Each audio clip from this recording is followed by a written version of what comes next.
Então, doutor José Altivo, a primeira questão que nós vamos gravar aqui, o senhor pode compartilhar um momento, um ensinamento marcante que o senhor teve com o Campomise como seu educador? Ensinamentos marcantes deles são diversos, em diversas fases da vida. Então eu teria que fazer por etapas. Aqueles que foram marcantes, como meu professor no ginásio. Primeiro, devo dizer que de uma cultura vasta, polifórmica, informado de tudo, num tempo em que as informações não eram tão abundantes como hoje. E de uma memória prodigiosa, ele marcou muito a minha juventude, porque foi praticamente um orientador cultural. A aula dele de História do Brasil, hoje seria uma aula não somente de história, da narrativa dos fatos, mas era ao mesmo tempo uma aula de sociologia, uma aula de ciência política. E, assim, foi muito marcante que ele nos passasse as diversas informações com um respeito ao aluno que deixasse para quem quisesse levar avante a pesquisa, né? E ter uma opinião própria. Ele não tinha assim aquela figura do professor que é o diretor de rumo. Ele era um formador liberal. Ele formava sempre, eu podia dizer assim, num lado socialmente muito presente, mas assim, numa cidade em que era politicamente rigidamente dividida, né? Ele conseguia manter-se assim no nível das aulas, um nível de distância daquela luta política diária, que ele participava dela. O curioso é que ele era um dos mais destacados participantes dessa luta, porque ele era o redator da Folha do Povo, que era, digamos assim, o órgão oficial do partido do Dr. Levindo Coelho, que era o PSD. Né? Então, a despeito disso tudo, ele mantinha assim, as aulas dele num sentido muito mais elevado de informação e de formação puramente republicana. Né? Isso me impressionou muito, esse caráter republicano que eu recebi dessas aulas. Eu levei até o meu último dia de magistratura e depois ainda, como aposentado, eu ainda sou republicano, entendeu? Eu acho que devo muito disso, esse espírito republicano ao Dr. Campomise foi muito marcante. Né? Além de ex-aluno, as famílias possuem uma amizade de 3 gerações, né? Pelo que eu pude perceber pela narrativa do Dr. Campomise, quando jovem advogado, aí pela década de... ele chegou em Ubá, ou ainda como rapaz, ele conviveu com meu avô, José Soares Teixeira. Sim, egresso do Caraça, de uma formação muito grande em área de humanidades.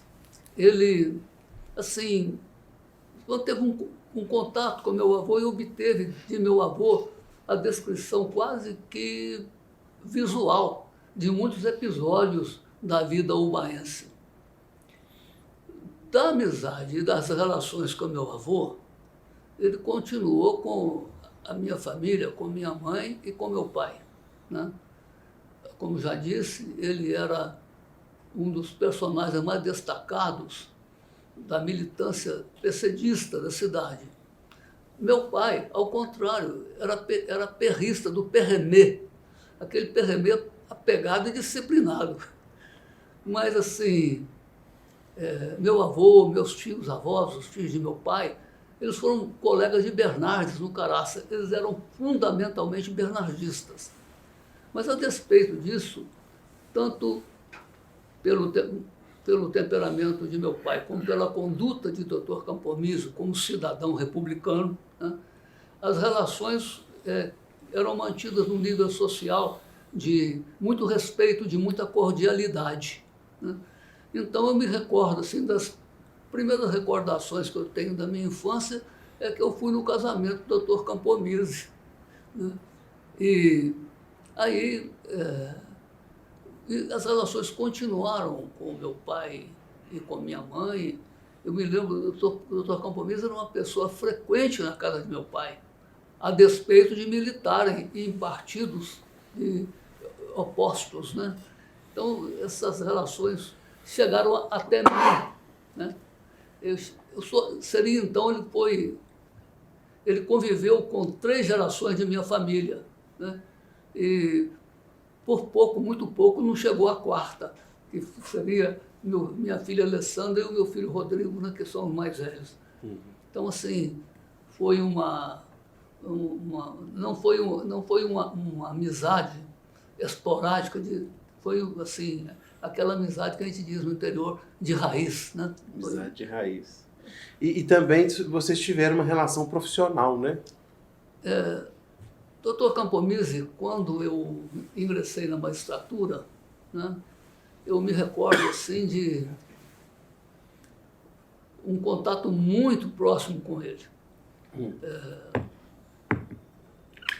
A primeira moção que eu devo recordar é que, chegando em Porteirinha para tomar posse como juiz de direito, achei sobre a mesa um telegrama do Dr. Campomeses. Foi o primeiro expediente de que eu tomei conhecimento como juiz de direito. Um telegrama dele desejando sucesso, né, na carreira que se iniciava, num tempo muito tumultuado, porque na eleição municipal de 76, eu tomei posse em setembro de 76, há praticamente um mês e meio das eleições. Sinceramente, a minha chegada na comarca foi impactada por uma série de requerimentos. Antes de eu chegar no fórum, já estavam colocando na minha mão. Isso é de forma que, ao ler aquele telegrama do Dr. Campomeses, foi um alívio. Foi como dissesse assim, olha, você tem a quem recorrer. Né? Foi essa. Aí iniciamos um longo relacionamento. Naquele tempo, o juiz necessitava de apoio político. Até Belo Horizonte eu precisei de apoio político. E, nesse momento, eu me valei do Dr. Campomeses, que nunca me negou, né, a interferência, fazia questão de... eu vou com você conversar com o deputado tal. Ele que ligava para os deputados, né, em meu nome, solicitando por mim. Então, na minha carreira, assim, isso eu devo a ele como a formação ginasial, a formação como jovem e uma ajuda muito grande na carreira, né? Aprendi mais coisas com ele ainda, tem mais. Bom. Agora, poderia dizer para nós quais foram as qualidades que o senhor enxergava no Dr. Campomeses que o tornou esse educador excepcional que o senhor sempre diz? Eu creio que cada pessoa é produto da vida que teve, né? Da família, do pai, né? Meu pai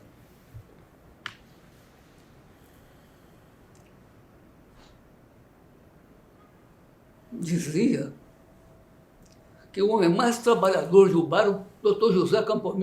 José Campomeses pai. Então, eu confio muito em quem foi criado no ambiente de trabalho, e não de espertezas, de manhas, né? O Dr. Campomeses era um homem correto. Era, assim,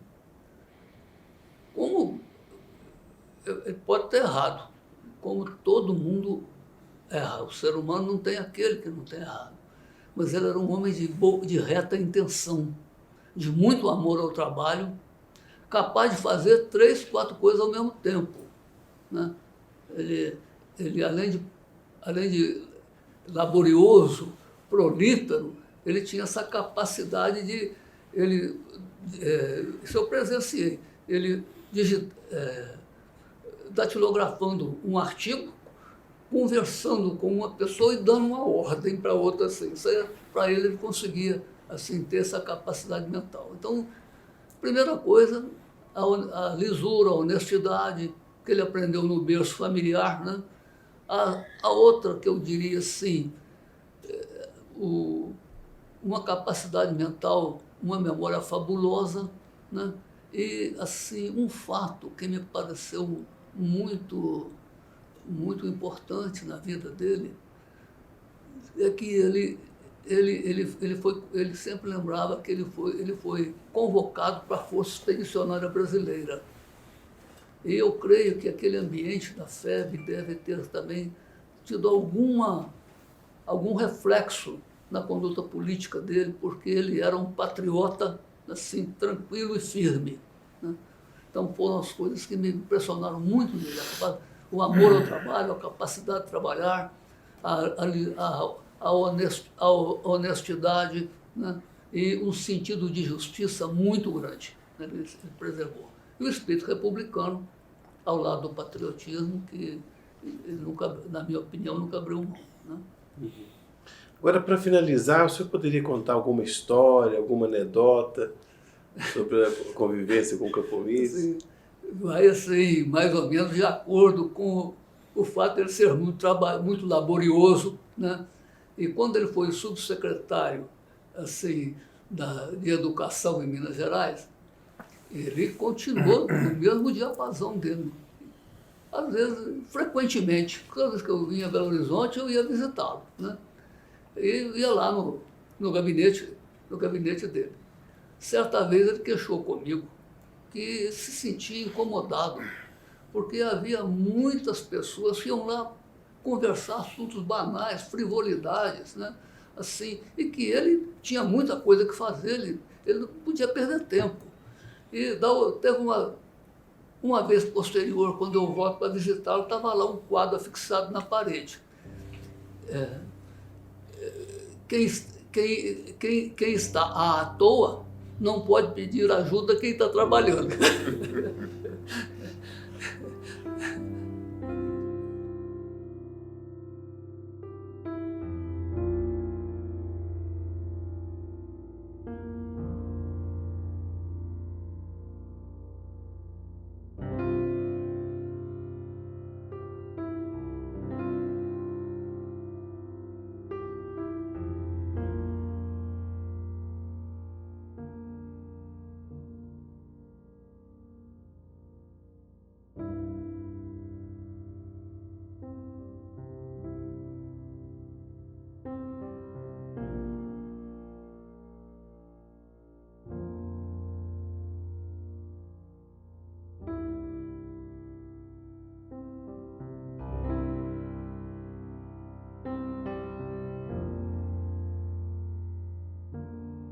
Doutor Antônio Lopes Neto,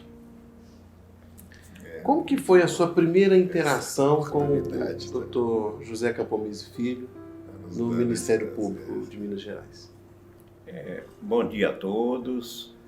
Quero dizer da minha alegria de estar aqui ao lado do Jackson Campomise, filho do Dr. José Campomise Filho, pessoas que eu admiro, respeito e trago o orgulho na alma de nordestino de tê-los como amigo. Recém-chegado de Uberaba, eu fui nomeado assessor do Procurador-Geral Lauro Pacheco de Medeiros Filho. E o doutor Campomise, além de um assessor informal, era um conselheiro do Procurador-Geral, dado a sua postura equilibrada, sensata e muito coerente com a história da instituição. Eu conheci ele, então, na Procuradoria-Geral de Justiça, ele como Procurador de Justiça, diretor do Centro de Estudos e Aperfeiçoamento Funcional e um tipo de um assessor, de um conselheiro informal do Procurador-Geral. E eu era assessor do Procurador-Geral. Então, convivíamos diariamente durante alguns meses, 1 ou 2 anos, acredito. Uhum. E sobre essas qualidades dessa convivência profissional? Então, o que chamava a atenção de todos, não só a minha, era a máquina de escrever dele, salvo engano, uma Olivetti, uma máquina antiga que ele tinha, e ele ficava numa sala próxima da minha e ele conseguia, como o que o ilustre juiz que me antecedeu falou, ele conseguia dar um parecer, conversar, a rapidez com que ele lia o processo, parece que eu estou vendo, colocava o processo do lado da máquina e começa.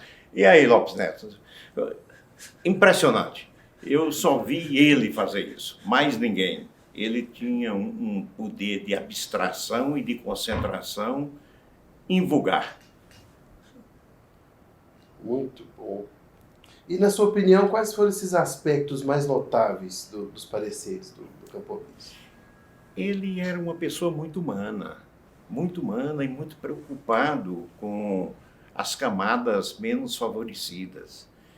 Eu lembro um parecer dele de Andrelândia que mudou muito a posição do tribunal. Havia um laudo, uma perícia judicial avaliando uma propriedade, uma fazenda grande de menores. E, por coincidência, na época, eu era o promotor de Andrelândia e eu fui contra o laudo porque eu peguei a documentação do registro de imóveis, fiz a correção, era 3 vezes mais do que o avaliador judicial tinha feito aquilo. Então, o parecer do Dr. Campomise foi para anular a decisão e que fossem contratados peritos privados para fazer a avaliação, porque diante da prova do cartório de registro de imóveis, o laudo estava muito aquém do valor da fazenda. E ele deu um parecer brilhante e o tribunal mudou a decisão do juiz, mandando que fosse dado o direito à parte, os menores, contratar um perito para fazer um laudo da fazenda. E assim foi feito e a fazenda foi vendida por um preço justo, graças ao apoio do Dr. Campomise pelo seu lado humano, de estudar, de mostrar que não é intocável o laudo feito por um funcionário público, que havendo indícios e suspeitas da correção desse laudo, podemos buscar outras soluções. Sim. Dentro desse critério, né, dessa realidade, tem alguma... Como que o senhor descreve essa contribuição que o Campomise deu ao Ministério Público? A maior contribuição que ele deu, além da cultural, foi o poder de conciliação.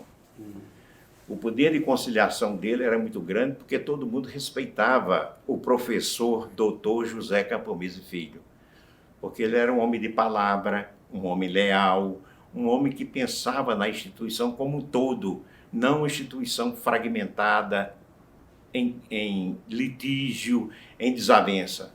Ele tinha o poder de acomodar as coisas. Isso, para mim, supera até o alto grau intelectual que ele tinha, esse poder de fidalguia, que era muito inerente a ele. Era como se fosse um lorde, uma pessoa ponderada, calma, sabia ouvir, falava com paciência, com convicção. Eu nunca vi ele alterar a voz na Procuradoria. Olha, nós trabalhamos juntos muito tempo. Nunca vi com ninguém, nem com funcionário, nem com promotor, nem com colega. Apesar de um problema grave, ele conduzia da mesma maneira que conduzia um problema satisfatório. Então, ele era uma pessoa muito iluminada, eu diria, muito iluminada.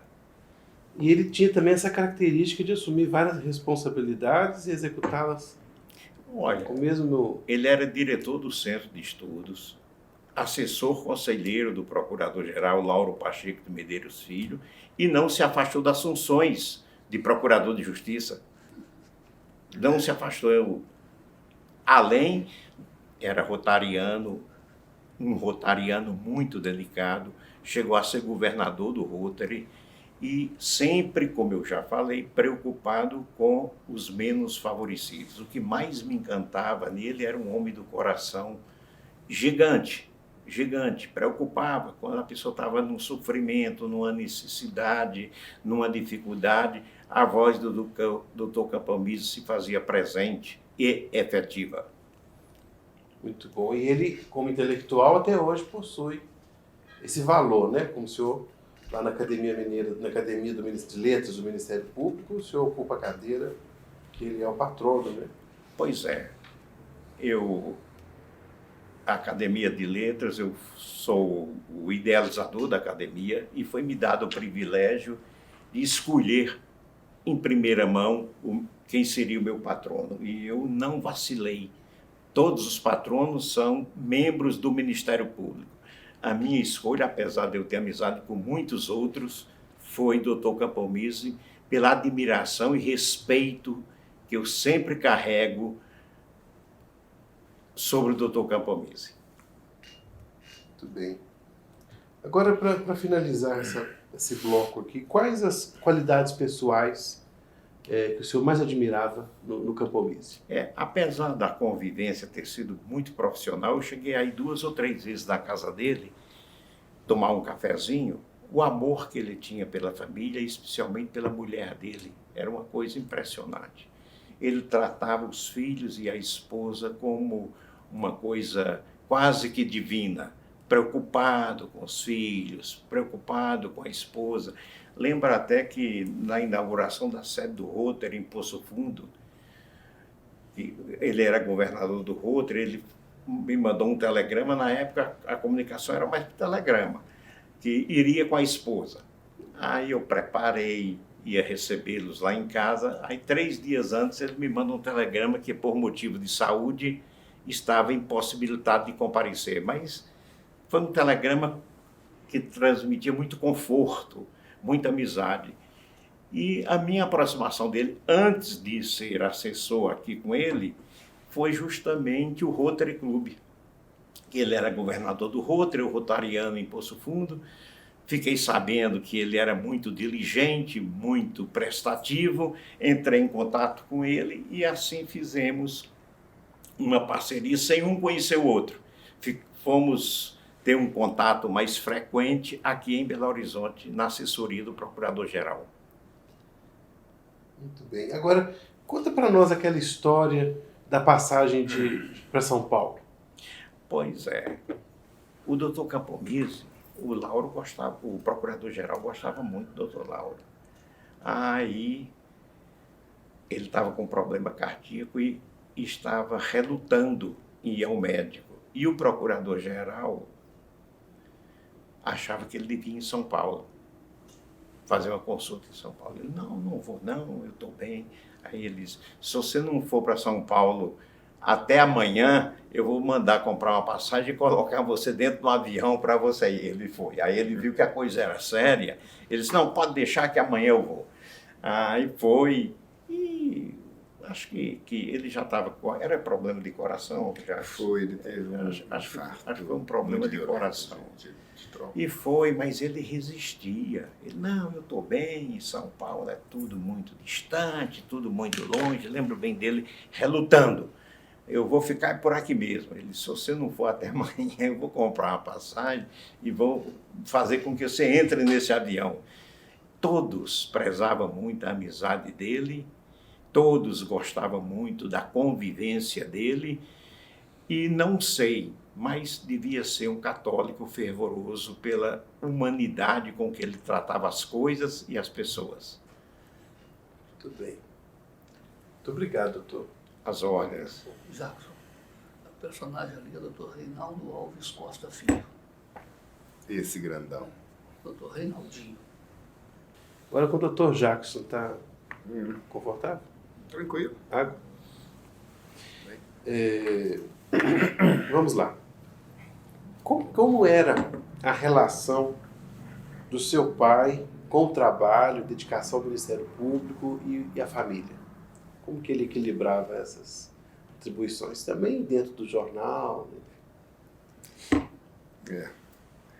Obrigado, inicialmente, agradecer as presenças, não só a sua, enquanto idealizador desse centenário, que dá uma importância não só para mim, para a família, para o Ministério Público, mas eu vejo que esborda disso tudo, ela vai para a cidade, ela vai para o bar, ela vai para uma geração inteira, muito bem lembrada aqui pelo Dr.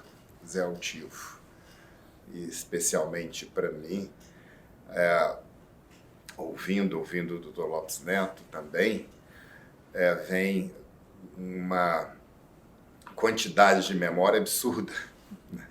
Enquanto ouço aqui, a mente vai resgatando coisas da infância mais antiga, mais recente, da adolescência, até agora, né? No Ministério Público, eu sou o filho dos vários, sou o que segui a profissão dele. E tive, de fato, não oportunidade de ser colega na ativa, mas já em Belo Horizonte eu acompanhei, enquanto estudante de Direito, parte da carreira dele. Mas o que me vem principalmente era essa mistura, essa interligação da vida comunitária com a vida familiar, né? A vida interna da família com a vida externa da sua relação social, da sua relação política, da sua relação profissional, como jornalista, como professor, como promotor de justiça. Que a minha casa era uma casa aberta. Não sei se o doutor Zé Ortifo lembra, era só passar em frente à minha casa, tinha uma varanda em L, e constantemente ela tinha gente do povo ali para falar com meu pai. Quer dizer, minha casa era movimentada por conta de gente comum do povo que ia ali pedir um apoio ao promotor de justiça, principalmente. Era um promotor de justiça, de fato, próximo à sociedade, próximo ao povo, próximo aos problemas sociais, que ele devia fazer essa interligação, né, com os problemas do indivíduo pobre, com problema de vizinhança, com problema de família, com várias questões ali da vida privada da pessoa mais pobre, ou da vida comunitária também, daquele cidadão ali diante da habitação, do urbanismo, seja lá do que for, e os poderes constituídos. A gente via muito ele, de fato, fazer essa ligação.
E a memória de infância, você poderia compartilhar conosco uma memória sua com seu pai?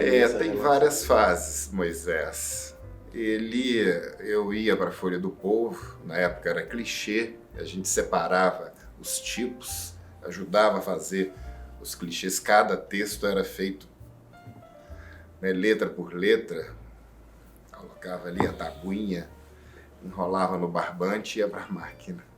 Eu lembro dos tiros da tipografia, das coisas que ele levava lá para casa, no verão, principalmente, uma cidade muito quente, ele levava a máquina de escrever para a varanda, que era sombreada, tinha ali algum frescor, e ali ele, como o Dr. Lopes Neto falou, ele fazia os pareceres, fazia os artigos para os jornais, atendia o povo, aquela multiplicidade, ainda dava conta de receber os catarrentos no colo, a meninada, 9 filhos.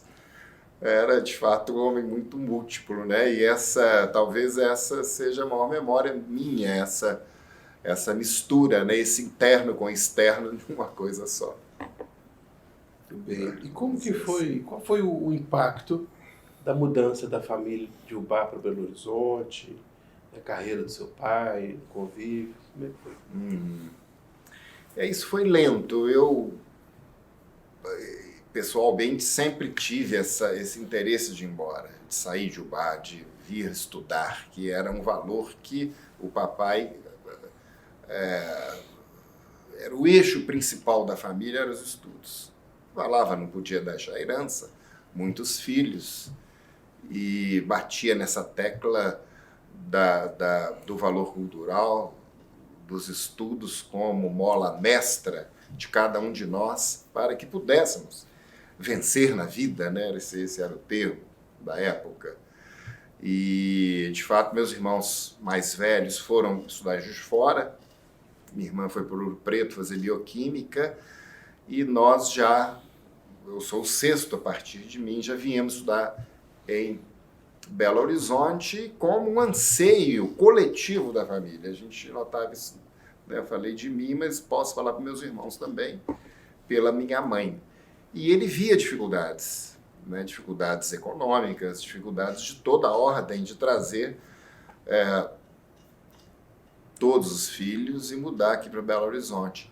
De forma que isso foi um processo muito lento, uma formação interna de todos. Ele veio num primeiro ano sozinho, foi quando ele assumiu a Secretaria Adjunta de Educação no governo do Ozanam Coelho, já preparando para nos receber aqui no ano seguinte, no início de 1980, que nós viemos todos morar ali no Tobogã da Contorno, né, em uma outra etapa de mudança radical, vamos dizer assim, na vida de todos nós, né? Você sair do interior e vir para a metrópole é uma diferença muito grande. Eu cheguei com uma alegria, com uma expectativa muito grande, a casa era muito movimentada também, e fomos muito felizes aqui.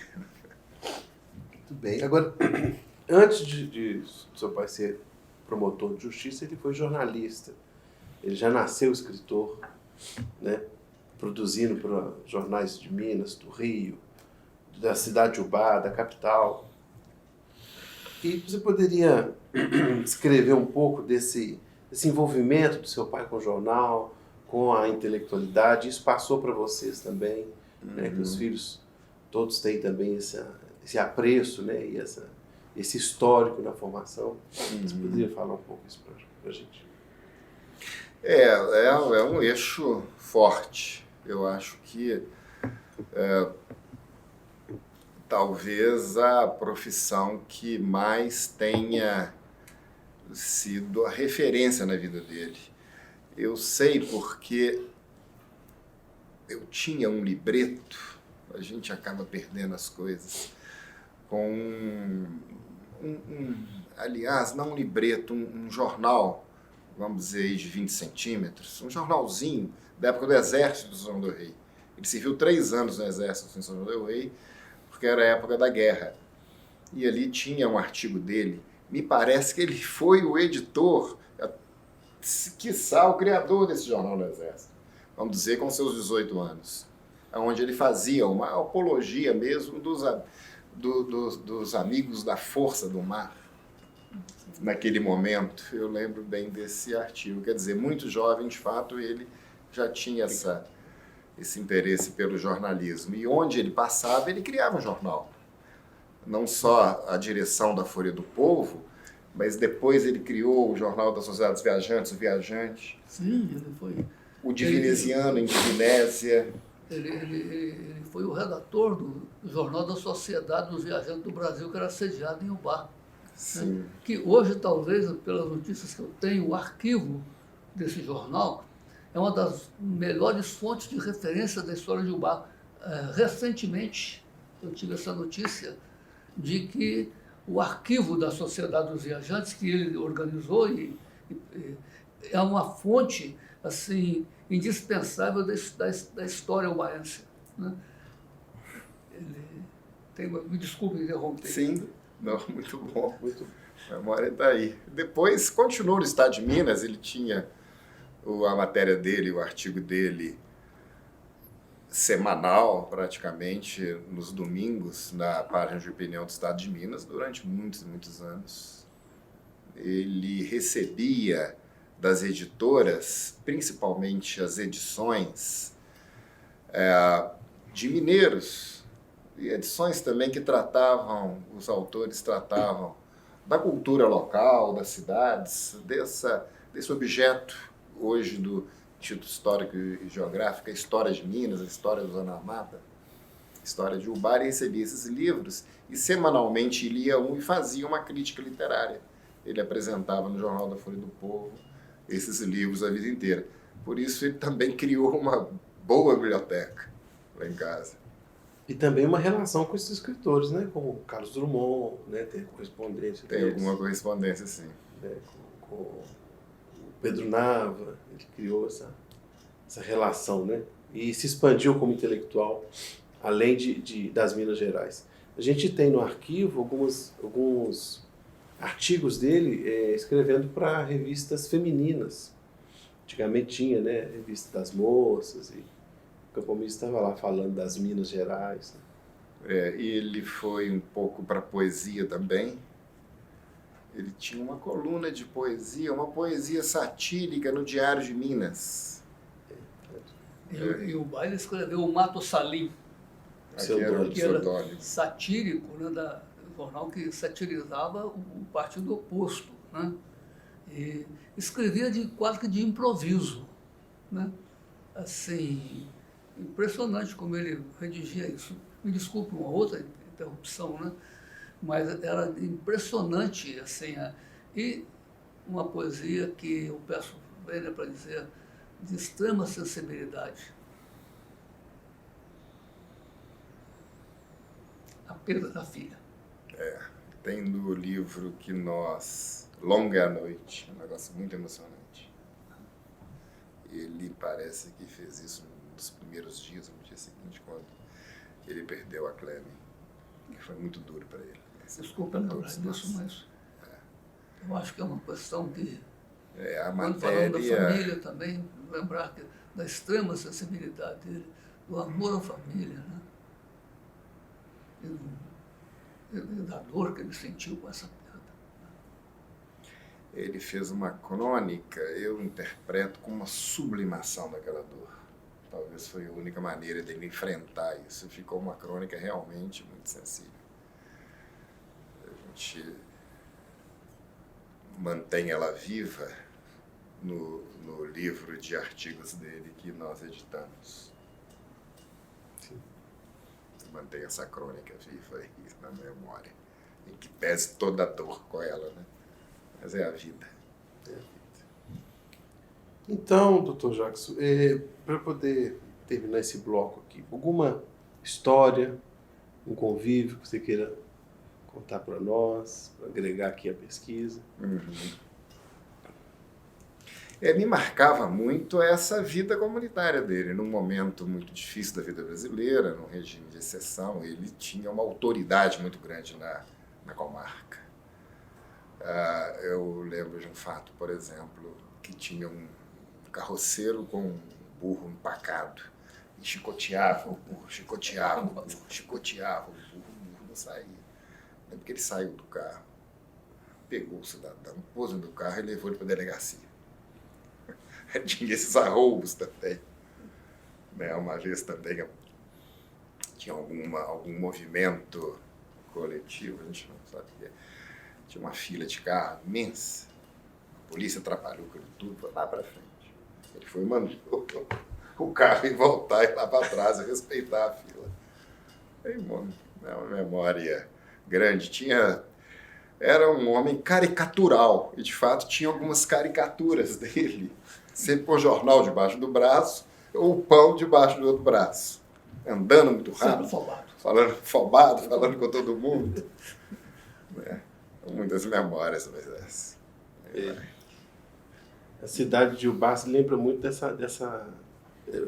pelos relatos dos moradores que eles colocam lá no grupo de ubaense, Eles citam muito essa passagem dele correndo pela praça com os jornal debaixo do braço e pão, correndo para lá, correndo para cá. E ali vai escrevendo, né, a história da cidade, enfim, todo um processo muito, muito rico, né, para as Minas. Olha, tem alguma questão que vocês gostariam de tratar e que a gente não abordou aqui nas perguntas? Sim, eu gostaria de primeiro assinalar, né?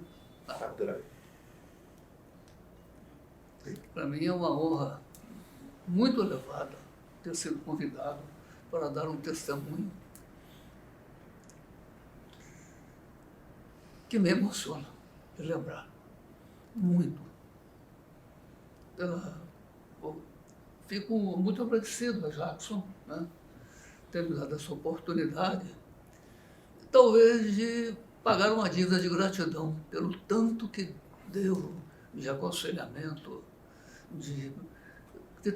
pela graça de ter convivido com o Dr. Campomisso tão assim, estritamente como me foi dado conviver. Também a alegria de reencontrar um companheiro aqui de trabalho, né? O Dr. Neto oficiou como promotor quando eu era juiz da 8ª Vara. Costumo dizer que, assim, uma relação muito harmônica, nós não precisávamos de conversar, né?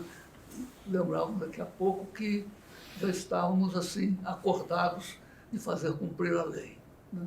Foi um período muito agradável da magistratura.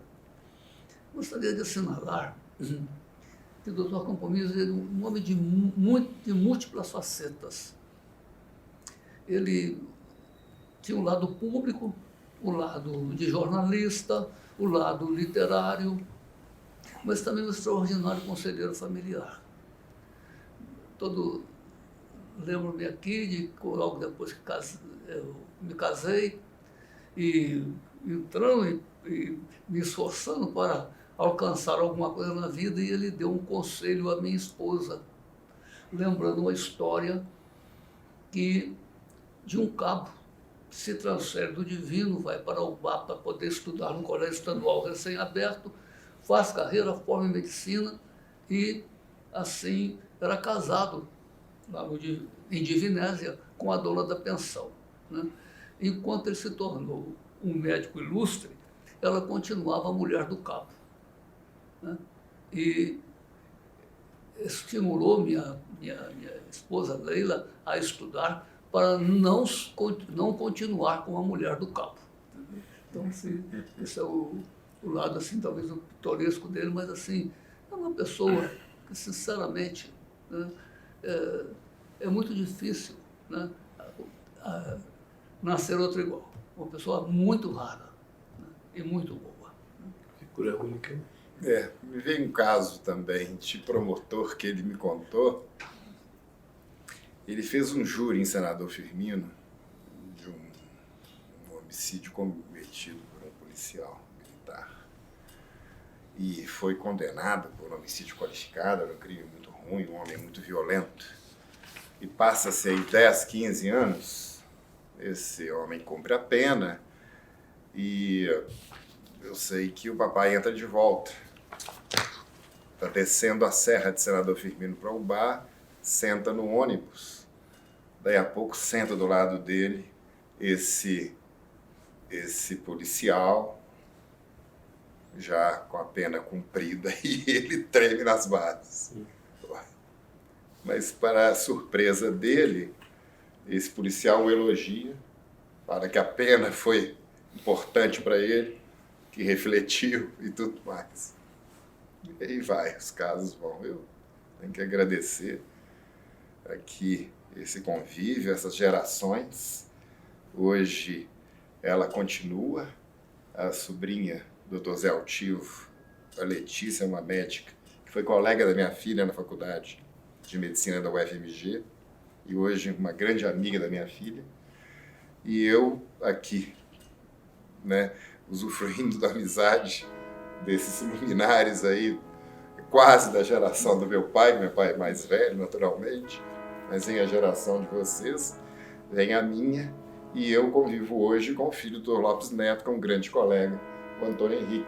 De forma que esse tempo ele é um tempo que faz com que essa cultura permaneça, com que esses valores permaneçam. E as novas gerações usufruem disso, né? Eu posso só trazer uma reflexão? Sim. Antes de vir para cá, eu fiquei pensando, por que o doutor Campomise não exerceu o cargo de Procurador-Geral de Justiça, um homem querido pela classe, um intelectual, talvez o maior intelectual que a instituição teve e terá. Um homem culto, poeta, escritor, jornalista, promotor de justiça na acepção da palavra, humano, de um coração muito grande. Por que ele não foi procurador-geral? São os desígnios de Deus.